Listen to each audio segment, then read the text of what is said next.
Welcome back, everyone, to another live session of Franchising with Faster. Joining us today is Chris and Belinda Dunn of 3 at 1 Business Centers.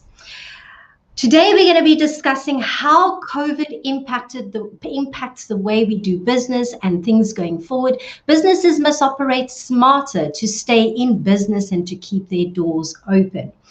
Hello, and I also want to say hello and welcome to everybody out there who is watching today. Please hit the share button if you feel someone in your network may be interested in a franchise opportunity, or maybe they would like to start a business. Hit that share button so that you can share it with them, or tag someone in the comment box with you to watch this show about franchising. And in particular, we're chatting with Chris and Belinda of 3 at 1 Business Centers. So hello and welcome, Chris and Belinda. Morning. Morning. So I just want to say that 3 at 1 is now trading with almost 90 stores in 5 countries for over 20 years, and is a member of the Franchise Association and has recently opened a store in Mauritius. So congratulations on your store in Mauritius. Thank you. It has been quite something. I was reading the article over there. So how has the pandemic hindered and benefited 3 at 1 Business Centers brand expansion and the process of onboarding a new franchisee by employing virtual communications and technology? Well, Romany, it seems as if the pandemic has forced us to operate a lot more efficiently via technology. So it's in fact shortened our process of bringing somebody on board and using the technology that has become more available and more easily operatable, so more people can actually use it. We find that our onboarding process has become much shorter. And the way that we came on board with Ashley from Mauritius actually was through her father, who is in Zambia, Chris? Zambia, yeah. From Zambia, he came across one of our stores in Zambia. In Lusaka, and made the inquiry. We then did a Zoom meeting with him in Zambia, with Ashley in Mauritius, and did a remote meeting. And from there, the process developed, and we brought them on board. They're very tenacious franchisees and really bought into the process. And we're very fortunate that we were able to work with somebody like her and her father-in-law that really enjoyed the process of coming on board. I think we've lost Romany. No, she's still there. Yeah, look, I mean, he approached us and we went through the process. We finalized the franchise agreement before the COVID hit, roughly sort of mid to end of February 2020. And obviously we started putting the process together because we have done stores outside of South Africa, in Namibia, but in Namibia, Zambia, and Uganda. So yeah, we have a process that we align to with regards to building our stores outside of South Africa. When we started putting that together, then suddenly COVID hit, which obviously put us all in our back gardens for the next 3-4 weeks, and then it continued and continued and continued. Belinda and Ashley went on the site selection process using basically Google Maps and her on the ground. And Belinda finally got a site together at the Cascaville Shopping Centre near Blackwater and in Mauritius. And we done the deal with Broll Real Estate, obviously here as well. And we obviously had to keep delaying the project because we weren't sure what was happening. And both sides of the fence sort of determined that come December 2020, things would be relaxed because it's a holiday season and the airplanes would open up and the borders would open up. So we took the decision to enter the lease to commence in February this year. Enter the lease. So we took that decision, and obviously once we took that decision, you're at a point of no return. You've got to get on with it. So what we did essentially was we built the shop as we do here in South Africa. We put everything together in South Africa. We put it in a container, and our stores are flat packed in order to obviously reduce space and cost in terms of transport. with the idea that our guys would fly out to Mauritius to build that store. So we packed the container, it was ready to go. The day before it was supposed to leave the port in Durban, we got an email saying the ship had broken down and that we would have to wait for another ship. And we thought, oh, that's great because it buys some time. But unbeknown to us, the container was put onto another ship and the container landed in Port Louis, Mauritius on the 17th of December. When the day after business closed down. And at the same time, the businesses all closed down around us. I mean, it was such a shock. The fact that I've still got hair is actually a miracle. The bottom line is that we couldn't send our guys over, and we had to open the shop because the lease was about to commence, so the guys would have to pay rent. So we got some artisans in Mauritius to assist us. And we had to do the whole thing via video, via virtual communication. Our guys, obviously, this side know where every piece of wood goes in order to build a counter. But you can imagine receiving this bulk of timber and saying, right, now you got to put this together to look like this. And the guys sort of stood there and scratched their heads. So we had to actually lay out every single piece of timber to be able to match it to the counters, and we shipped out even the screws and the nuts and bolts and everything was shipped out. Our biggest problem was customs, both on South Africa side and the Mauritian side, which really were a pain in the butt. But we managed to get there, and what would normally take 4 or 5 days took us 3 weeks to put the shop together. And then the next stage of the problem was the training. And that was another thing that we've obviously never done before, where you actually got to train franchisees and staff on how to run a 301 store virtually. Retail.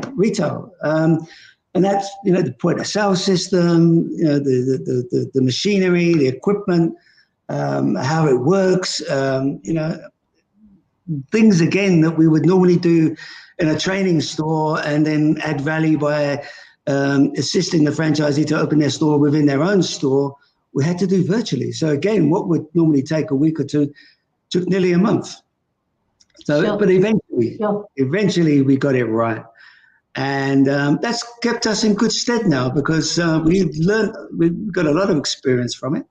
We've learned a lot of knowledge from it. And we get a lot of franchise inquiries. I mean, just over the last couple of days. Yeah, a couple of days. I mean, we've got Tanzania, Botswana, Kenya, India, even India. We get inquiries from all over Africa today, and some very good inquiries as well. Whereas we are now able to say with confidence that we can actually open a store by remote control. That's excellent. For us, it was a nightmare of an experience because you've got these poor people on the other side, containers arriving, what to do, where to go, customs, demurrage costs, all sorts of things happening. And that's why I say we couldn't have had a better partner than Ashley. No. She was so determined and willing to do whatever needed to do to get the job done with us. So the partner makes a very big difference as well. What is that word you come up with? Yes, sorry? It does. Partnership, it does. Determination, it counts for a lot when starting a business and wanting to get things off the ground. You have to have that determination because if you don't, so much can go wrong, and there's so many things that could just make you want to walk away and give up. And just listening to your story and the things that you've had to face, there could have been probably many times where you felt, oh my goodness, is this really worth it? Can we do this? How are we going to do this? How are we going to do it? How are we going to do it? And we just put one foot in front of the other and extended ourselves and kept an open mind and employed the technology that we had at hand. And we're very proud, and I think she's going to do really, really well. And I think that Ashley will expand the brand across Mauritius. Look, I mean, they're the master franchisees for Mauritius, and we're looking at a 5-store rollout on that island. Hopefully, we'll expand into Seychelles, which is not too far away, and maybe elsewhere on other islands. As I say, we've had a major inquiry coming now from Tanzania, which maybe Zanzibar becomes another island that we can hopefully visit one day. Yeah, we had ideas of going to Mauritius and welcoming everybody to open a store and sitting on the beach for a week, but it didn't quite work that way. That thing was on our event. Oh, yeah. So we wrote an article where the heading was on our event. I don't know if you know that saying. It's like the one that sticks it out. Eventually you will win. No, it was a really great experience, and we're really proud, and we really enjoyed it after all. Yeah. And we really, this opens up the scope for us we can virtually open a store anywhere now, whatever the restrictions are. Sorry, so you would continue the opening stores virtually. Would you say it saved the company money? Yes. Has it changed the dynamics of things going forward? Yes.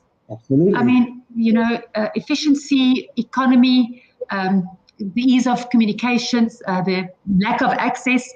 This just lifts the lid off of whatever opportunities there are out there. No matter what the reason is, whatever the reason is for the limitations, we can virtually overcome any restriction. That's a nice feeling. Very exciting. Yeah. That's a very nice feeling. Nice feeling and position to be in. Which brings me to, I see that you've also become an essential service provider in the retail communications industry. So how did that happen? Well, look, essentially in terms of the fact that when everything closed down, people had major problems with regards to being able to make copies of their IDs, to be able to print certificates, etc., etc. So really at the sort of like later stages of that total lockdown, we were allowed to open our stores in order to be able to provide those basic services to people that required paperwork that needs to be like commissioner of oaths to be stamped, etc., etc. So we were able to open. So from that point of view, we've become sort of, in a sense, an essential place for people to come who perhaps now are locked out from their work environment because they're working from home. They haven't got the necessary equipment or wherewithal to be able to do their job properly. And they come to us and they utilize our products and services in order for them to carry on with their daily work routine. It's quite amazing. Yeah, and what is in actual fact happening is, even though people are restricted not going to their offices, they still need to duplicate and move their documents. And we are in the position where we can collect those documents and move them. You don't have to leave your home. You don't have to leave your environment. And never has it been easier, cheaper, faster to get these things done. And people rely on our franchisees to do that for them. So the whole market has changed. So our stores don't just have that shop front anymore, or just the back office where they will get their emails. They now as well, that operates as well as the other two levels of their businesses. And this is going to overtake the back office and the shop front business that we have. It's moving so fast. And it's really great that we can do so much more with so much less for ourselves and for our franchisees and for our franchisees' customers. So it's a very exciting realm to be operating in right now. And therefore, we are essential services. We deem ourselves as essential. Sounds exciting. And it sounds like we could definitely look at different ways of doing business. Normally we seem to find ourselves in this box, and we want to do things the way it's always been done, and we don't often think that there's actually other ways that we could do things that are possibly more economical, saves you money, saves you time, saves you unnecessary burdens of having to travel somewhere, those kind of things that one doesn't consider, that actually adds to the time that and time is such a valuable commodity in today's world. Yeah. Absolutely. I mean, that's what we try to do, as Belinda was just saying. I mean, the way our operation works today is you've got actually two areas of business. You've got the front office, which is basically your retail store.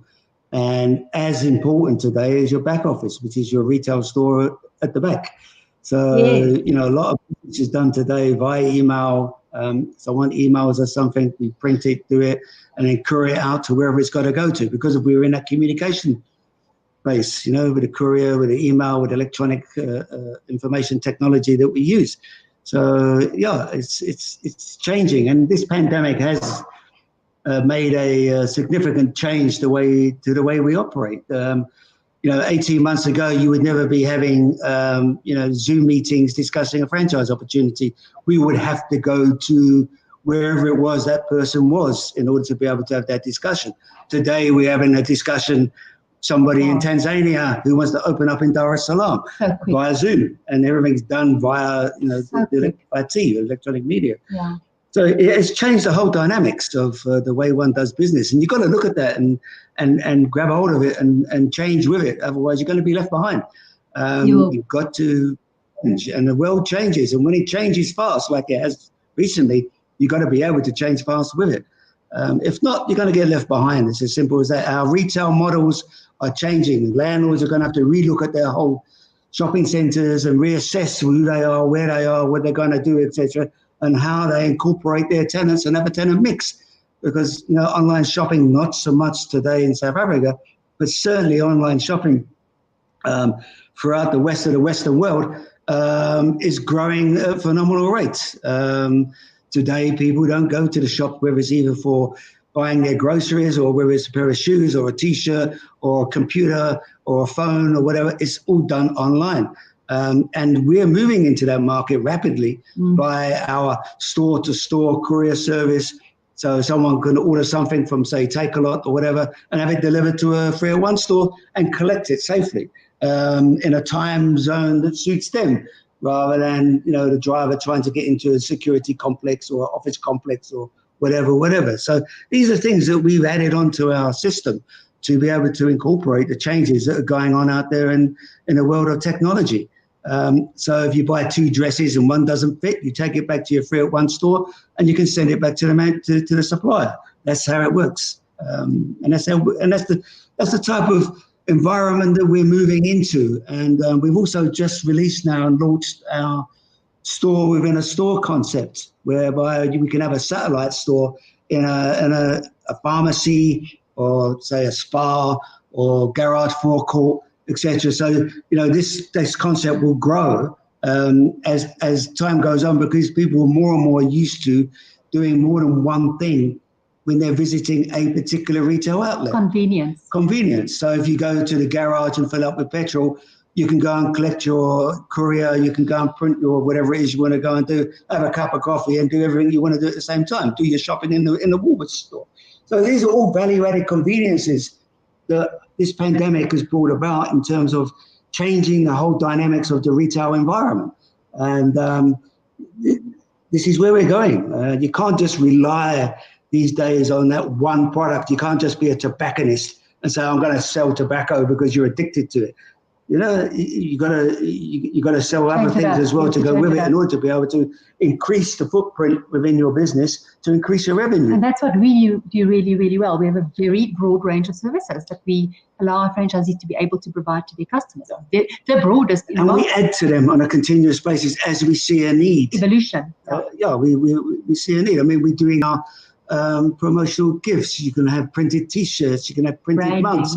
You can have branding. You can, these are the things that we're adding value to in our stores in order to be able to add value to people as a convenience, a one-stop shop. That's what we're looking for. And I think this is what is exciting about Africa, is that we can move into Africa as such because there's nothing there. and they really need these services. Well, yeah, you could actually position yourself as almost like the go-to place for the career drop and go sort of business experience. I know, for example, in the UK, I mean, that's what I loved. We used to be able to go and collect and drop things off at a store if we ordered via one of the bigger companies like Amazon or eBay. So it just hadn't come to South Africa or even Africa at this point in time, and now it's here, and it's very exciting. And I think that even though overseas will be growing the online shopping experience, I think South Africa will also start speeding up and growing in that phenomenon. And I saw this especially in the initial early days of the pandemic, how a lot of companies had actually shifted their business model into being able to deliver things at your doorstep. So I think there's a lot of potential and opportunities there, and that sounds exciting, especially also for smaller businesses, your consultants, your one-man kind of home businesses. 3@1 then services that dynamic, because then you could be like a virtual office supplying. That's what I'm picking up. Is that right? Because we're a lot more entrepreneurial. We're entrepreneurial. We're not a corporate restrictive, narrowing. We don't have that energy. Our energy is open it up, move, create the, because of our partnership with DHL, obviously DHL, and our partnership with Skynet for the domestic courier. We're able to add a lot of value to small businesses. Yeah. If you take a small guy up there in Polokwane or somewhere that makes toys, he now can, using our collection and drop-off points, to send his customer who's ordered a product from him to any one of our stores in the country and outside of the country.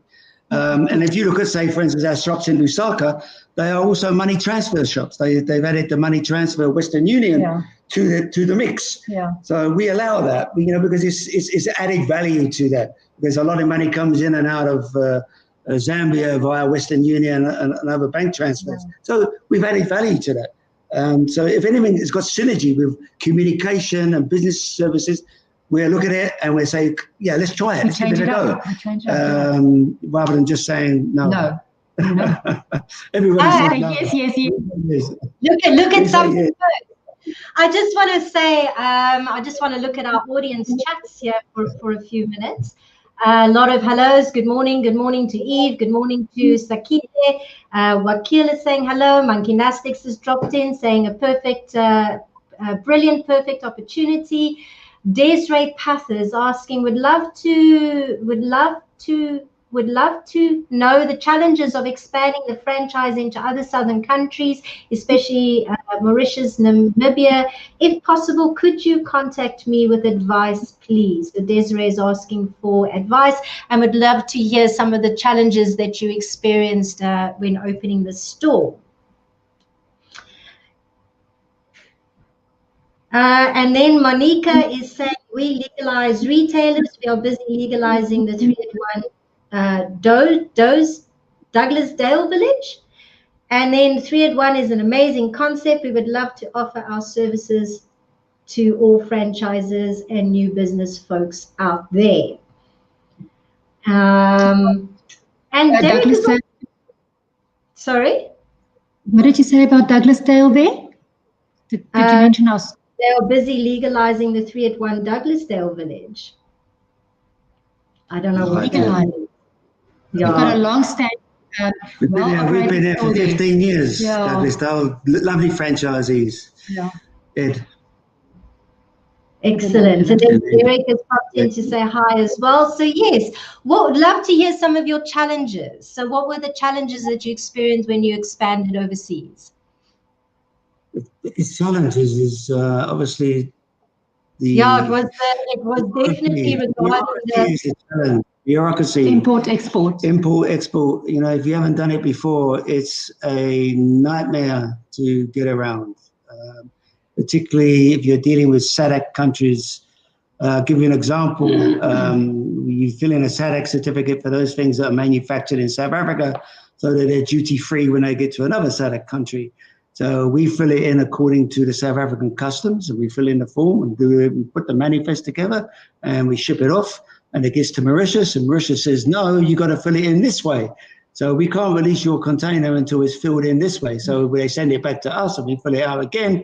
We send it to the South African authorities, and the South African authorities say, no, you mustn't fill it out that way. You must fill it out this way. Oh. So it goes backwards and forwards and backwards and forwards and backwards and forwards. That was the only problem. 10 times. No, the other problem was the ship. When the ship was supposed to leave on a particular date, it didn't. We were told it was only going to leave in 3 weeks' time, but someone put the container on another ship, and it arrived on the 17th of December, just before everything was closing for Christmas and everything else. And no one told us. We got an email saying your container has arrived in Port Louis. Oh, really? Dear. In marriages, different rules and regulations. For some reason, electrical wire wasn't allowed. We had to offload that from the container and go to the local hardware store to buy electrical wire. I mean, I don't know. But meanwhile, they didn't tell you that. They just say that there's inappropriate goods in the container. They don't specify. So it's sitting there in the port, incurring what they call demurrage costs. So every day that container sits in a port, they charge you. Yeah. $500, $100. So yeah, by the time you finish, you've had 3-4 days of demurrage costs, which is nice for the customs people, but not nice for small businesses trying to open. But these are the things that you have to come up against, When we done Uganda, the customs guys pulled our container completely apart, took everything out and left it there. And we had to put it all back together again. Sure. These are the things that you have to put up with. They just pulled everything out. They broke the sign. We had to ship a new sign up there. It's mainly the bureaucracy of government officials that drive you up the wall. It's not actually doing the other bits and pieces. It's the bureaucracy, the paperwork that you have to go through, etc., etc. You think you're shipping out container loads of diamonds or something. The way they go on. But these are challenges that you have to deal with when you're doing export. Particularly if you're doing one-off. So, I mean, if you do one and it's a regular thing, then obviously it's easy to do the paperwork the same.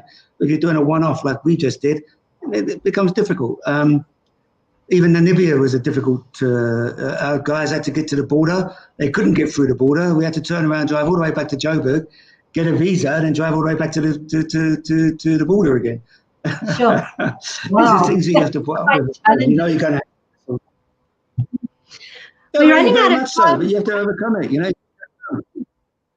Yeah, we do. We're running out of time here, and I want to ask just 2 quick last questions. Can 3 at 1 offer the same broad range of services anywhere in the world as you do in South Africa? Absolutely. Yeah, absolutely. Why not? Of course with the exception of traditional photography, photographic and subliminal services. Okay.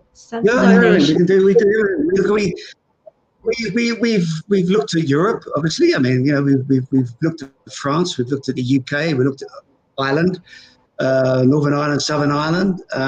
We've looked at these areas, and there are, I won't say exact type businesses trading the same as us, but there are similar businesses. They tend to focus on one service only.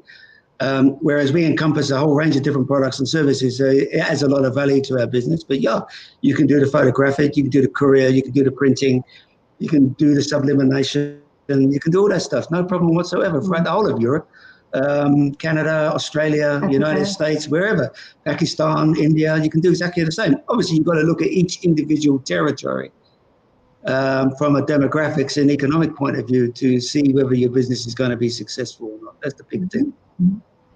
Which brings me to my next question. Which countries are you looking to expand now, and what type of options are you offering? For example, regional single master licenses.